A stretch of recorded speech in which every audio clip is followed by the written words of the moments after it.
Get away from goals. Think about outcomes, and you'll likely be able to move your organization forward. Even if you're just a line officer right now, where you're only supervising a couple of people, maybe you're only supervising yourself right now. Doesn't matter. The fact of the matter is move forward and set outcomes. Dave?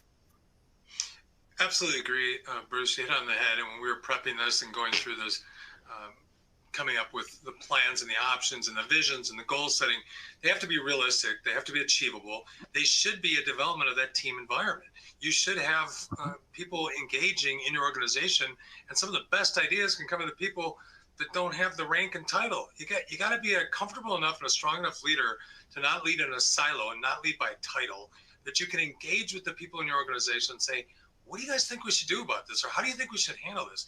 Because that helps not only identify issues that you they call it the brass tower or the ivory tower, you might not even know what's going on because you're not paying attention to what's going on, or your people aren't telling you what's going on.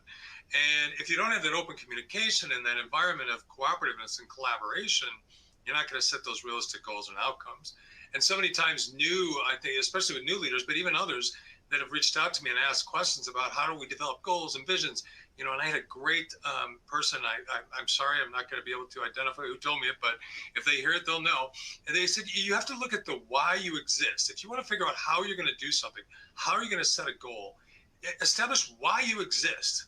What is the purpose of your organization, your team, or your individual, and what you want to accomplish will come out of that definition.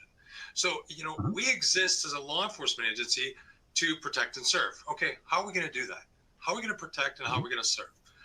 We exist as a fire service to help people and put out fires and respond to emergencies. Well, how are we going to do that? So if you use the why content and the why definition, it almost always leads you to how you're going to develop those goals